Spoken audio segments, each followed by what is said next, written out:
What's up, everybody? It's me, Greg Miller, alongside the pride of Long Island, Colin Moriarty. Hello, Greg. Oh, hey, how are you? You playing some of that Vita stuff, huh? I am, yeah. You remote playing? You doing a what? A You're just doing all your downloading, you're syncing trophies. With the downloading.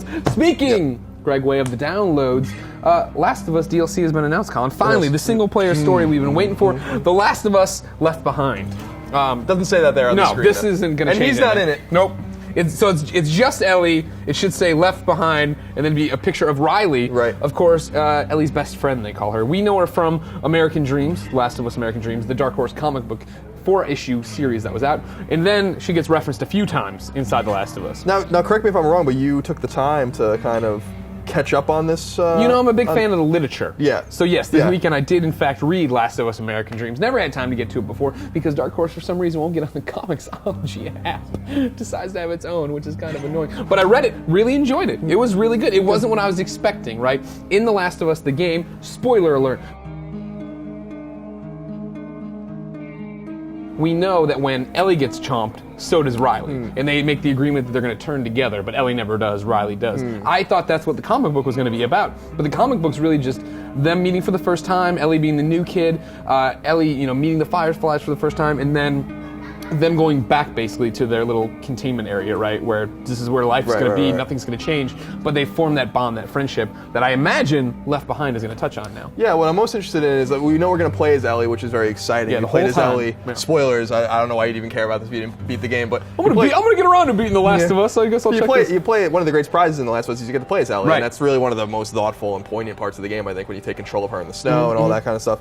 So we'll get to mess around with her mechanics a little bit more, which is fun. Yeah, I really like that part of playing as and I'm super interested in that. I'm also glad that they've removed Joel from the equation for a little while, because one of the things I thought they might show or allude to at some point was maybe just Joel's life before the outbreak even happened or right after the outbreak even happened. And it seemed like, it wouldn't be very fun to be in the life of a contractor, for instance, but show like, he's having some financial troubles in the beginning of the game and all that kind of stuff, just allude to that. Hopefully we'll get to see that in another DLC pack. Yeah, imagine if this one does super well, right? It's coming out at a $15 price point. Maybe they put out some more. Maybe that's how they keep us on the hook. But I'm sure Sony and Naughty Dog in a lot of ways wants to switch their focus over to PlayStation 4 and get going. Yeah, so we'll see what happens. I mean, I hope it's a nice meaty campaign that we get to spend some time with, and I hope they finish it quick so we can play it.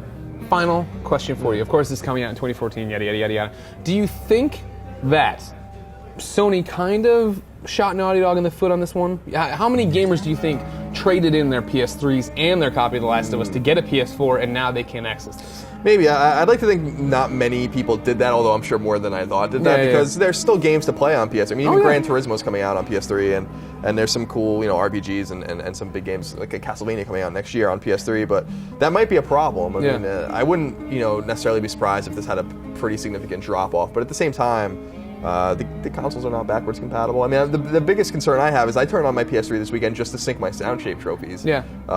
And just holding the PS3 and using that cross-media bar again, it's hard to go back. It's really, even I wasn't even playing the game and it was hard to go out. So that's actually my biggest concern, is that we're going to have to go back, reacclimate to the DualShock 3. We'll be over there in 2014, man. This is just like the golden age of the 2013s when you had that other stuff. But even with PS4's extraordinary sales, right, in 24 hours in North America alone, 1 million sold. Huge numbers. There's still a lot of people out there that don't have a PS4 100%. That aren't going to buy a PS4, that still play PS3, love it. They're playing Call of Duty on it or Battlefield or Madden, and they'll switch back over to The Last of Us to play this. So I don't know. I'll be interested to see. Yeah. Well, ladies and gentlemen, are you planning on playing The Last of Us? What's it called? Left Behind. Similar to the book series with Kirk Cameron starring in it. Kirk Cameron? Yeah, remember that? There's a Kirk Cameron connection. Oh my God! My head's blown. You're right. Ashley Johnson, Kirk Cameron, both in Growing Pains. Which takes place Kirk Cameron goes and he's in Left Behind, the TV or the movies based on the books. Now, oh wow. Yeah, that just blew my mind a little bit. Where is Alan Thicke in all this? That's the real question. Well, if only I knew. He's dealing with his son right now. Yeah, oh my God. His perverted son. Don't get me started, Robin Thicke. Well, ladies and gentlemen, Left Behind will be out soon in 2014. We have the very, very short teaser trailer on IGN. Let us know what you think it's going to be all about in the comments. Then make sure you keep coming back here so we can tell you if it's good or not.